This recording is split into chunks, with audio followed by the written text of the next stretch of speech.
We're coming to you live from Johannesburg in South Africa. The operation to bring illegal miners who remain underground at an unused mine shaft in South Africa's northwest province has begun. The Stilfontein Mine Shaft 11 has been a talking point for many days and left community members eager to assist. With the appointment of the task team by Police Minister Senzo Mchunu, the community says they have been left out of the process. Our community leaders say they are worried about the miners underground as they are not being provided with food and water. Sisi Segalo was in Stilfontein yesterday and she now joins us live in studio. Sisi, good afternoon and thank you for joining us on Africa Update. Good afternoon, Lulu, and good afternoon to the listeners. No, just looking at this intro and just seeing what the community members are saying, that they're very eager to assist and now they're worried about the fact that these illegal miners who are trapped underground, or rather who are not wanting to come up from underground, don't have food and water. What sort of atmosphere did you come across when you were there yesterday? Lulu, just to mention that we went there as Channel Africa as a team of 5 people, and I would describe the situation there as tense. And I would say tense because no one really knows what is going to happen in the next few days. Are the miners going to resurface and what their condition will be? I think what is most concerning to the leaders of the community and the reporters that are there is that there's lack of communication from the authorities. You'd recall a task team appointed by South Africa's Minister of Police, Senzo Mchunu, to rescue the miners is underway. Fortunately for Channel Africa, yesterday we did manage to speak to the task team. We spoke to the spokesperson of the police in the Northwest Province, and he told us that the first phase of the operation to rescue the illegal miners is underway, and possibly today the second phase will go ahead. So we are not sure as reporters as to how they are going to reach the miners underground. But what we understand is that there's going to be a crate that's going to be sent underground, and the miners are going to be requested to get into the crate and come to the surface. In terms of rescuing these illegal miners, when are they hoping the crate will be brought through for this to start happening? Because we know generally in mines that are being mined by legal miners, this is how they generally get underground, if I'm not mistaken. So this time around, who's going to be doing the controlling? Lulu, the operation is now in the hands of government, totally. And the community leaders, when we spoke to them yesterday, they said they are concerned because when the crate is lowered underground, are they sure that those miners are not going to be at the entrance or where they're going to be? So they wanted yesterday to be assisted with a rope so that they can actually send someone underground to check and to speak to the miners. They are saying on Tuesday they send a letter. That is how they communicate with the miners underground.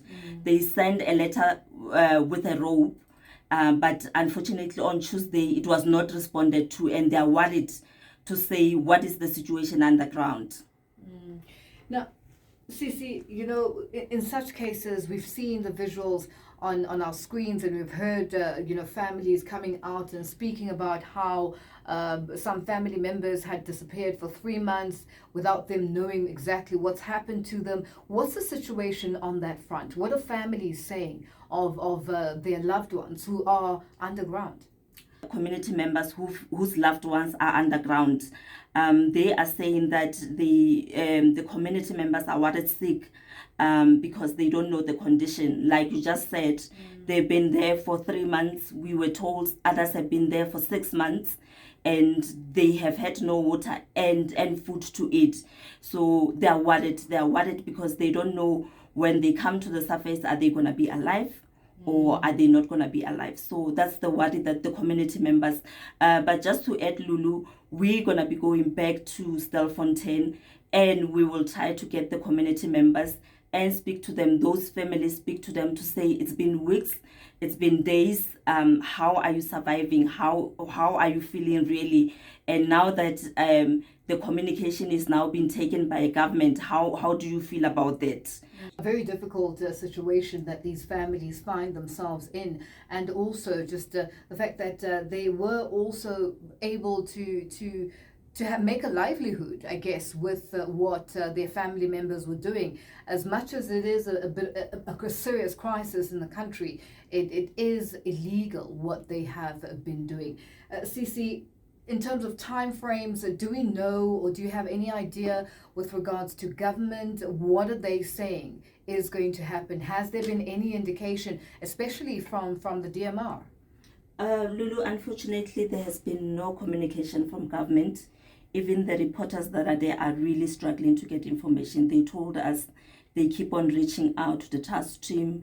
They keep on reaching to mineral resources and energy, but they are not getting any response. Even with us yesterday, we managed to get just a short interview with the police spokesperson, and he did not really say much. So we are not sure the operation, when is it going to end, how is it going to be done.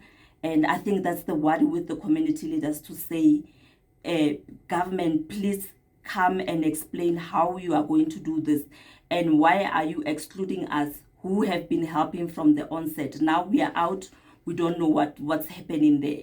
So why are you excluding us in the process? Because we have been doing it. They are saying they managed to bring 10 people to the surface, and one of those people was unfortunately not alive.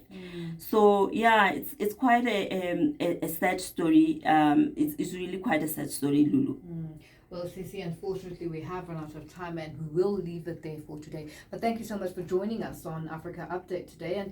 And when you come back there, because obviously you're going to be covering the story for us at Channel Africa, it's something that we're looking forward to, especially with the updates. Thanks for your time today. Thank you, Lulu.